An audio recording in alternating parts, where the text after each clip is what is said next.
Today I wanted to tell you a story about a man named Dashrath Manjhi. Now Dashrath was a man who lived out in India in this incredibly poor village. And part of the reason that this village was so impoverished was because they were so far away from any of the main cities. Even the closest city was more than 40 miles away, and not only was it about a day's walk for everyone, to get to this other city, you had to climb these incredibly treacherous trails up and over this mountain just to get to the city. And one step on any of these trails and you were very likely to fall to your death. Now this was something that people heard about all the time in this area. They knew how treacherous it was, and it was not uncommon at all to hear of another person falling to their death up on these trails. So a lot of people in this village and in the nearby villages tried for many, many years to get the government to come out and build them a proper road so that they had access to these other cities.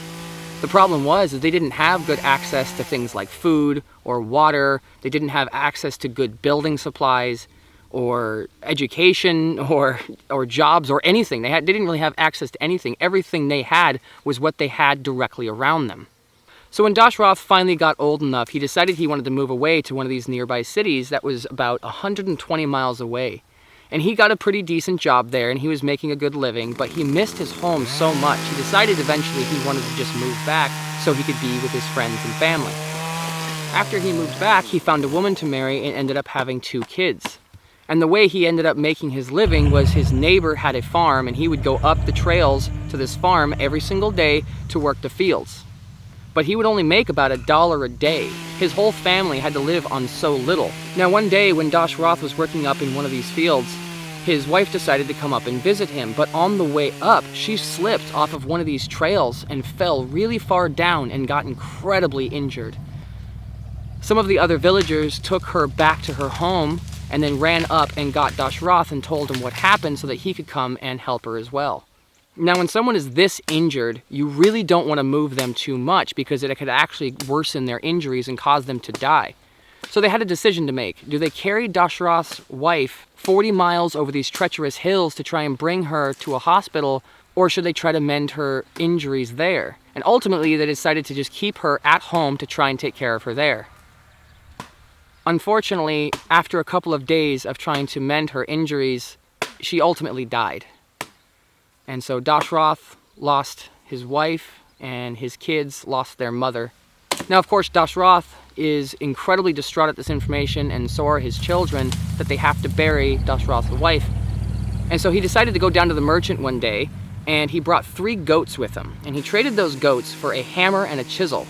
And after that, he went right up to the mountain, and he started hacking away at this mountain.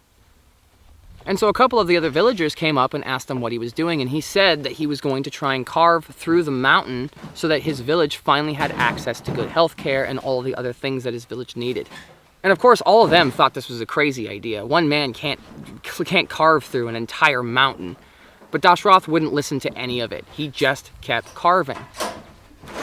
And so day after day, Dashrath would work the fields in the morning, and then every day after work, religiously, he would go out to the mountain and he would just keep hacking away at all of the rocks that were out there, and he was going to try and carve through the mountain.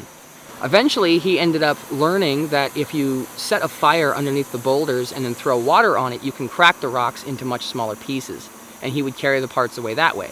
And so day after day, he would keep doing this. He would break the rocks, and he would carry them away. He would break the rocks and carry them away. And eventually, days turned into months, and months turned into years.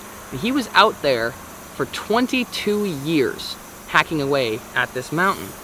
Until one day, he finally broke through. He officially moved the mountain. The path that he carved was over 25 feet deep through solid rock. Now, as soon as Dashrath was through the mountain, he knew that even after he smoothed out the road to the best of his ability, that it still needed to be maintained, and he knew that he was not going to be there forever to continue maintaining this road. And so he really needed the government's help to come by and pave the road and make it an official road so that they would take care of it and so that his village would always have access to all of the things that they needed. And so this began, for the second time in Dashrath's life, another mountain that he needed to move. He needed to convince the government to come out and take care of this road, because he knew he was not going to be around forever. And so for the next few years, there's stories of Dashrath going just hundreds of miles to try and convince the different politicians to help him with his road. And every single time he gets turned away. There's even a story of him getting kicked off of a train at one point, and he ended up having to walk the entire distance to the city, which was more than 600 miles away. He had to walk that just to be turned away by the guards at the front of the city. And he continued to do this for another 2 decades. And so now we are 42 years into the building of this road until one day Dashrath did eventually make a friend with one politician. And this politician told him that he needs to tell this story to the media so that everyone knows this story. And this ended up working so well, he basically became a celebrity in this area. All over India, everyone knew his name. And because of this new celebrity status, the government finally started listening to him and decided to give him his road. Not only did they decide to pave his road for him, but they also gave him a few acres of land. But you know what Dashrath did? He didn't even accept the land. He said instead he would rather that land be donated so that they could build a hospital near his village. And so finally, Dashrath can go back to his village, tell everyone the good news, and finally rest. And the government was true to its word. They did come out and start paving the road. And about 4 years before the road was finished being paved and built, Dashrath died before the road was ever finished. And so now, 4 years later, Dashrath's road is finally done. And for the second time in his life, Dashrath was able to move a whole mountain. And so when we talk about moving a mountain, we're not always talking about moving a physical mountain. Sometimes you have to move mountains in your life. It might be getting a job, it might be finding the right person, it might be getting a politician in or out of office. And I don't know what mountains are going to be in your life as you grow up. I have no idea what they are. But you're going to find them as you go, and you're going to find things that you're going to want to try and accomplish. And I need you to know that if you want to move the mountain, it just takes a decision. It's just something you decide on, you decide to do, and you just go do it. And you need to know that it's possible if you choose to. It's completely up to you. Have you ever tried to conquer any mountains? I can't think of one right now. Maybe you haven't reached any yet, but as you get older, you will come across mountains that you get to choose whether you're going to conquer them or not. But just remember that it's always possible to conquer any mountain that you want. This is why I always say that we're not allowed to use the word can't in our family. Can't doesn't exist. It's not a real thing. You can choose not to do something. You can choose to give up when things are hard. But if you choose to succeed, that just means you never give up. You don't fail unless you give up. I've had a handful of mountains in my life, and I'm still carving through some of mine. Sometimes in art, I mess something up, but then my teacher says, that just means you're trying. Because if you fail, that just means you're trying. That's true.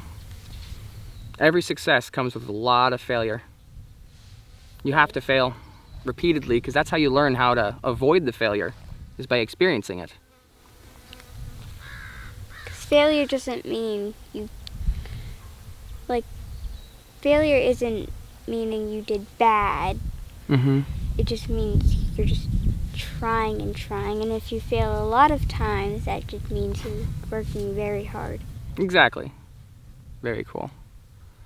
All right. Well, thank you for listening to my story. Do you have any other questions? I don't think so. Okay. Well, thank you. Let's go. Mwah. Let's go have some fun. You want to go jump on the trampoline? Yeah! Sweet.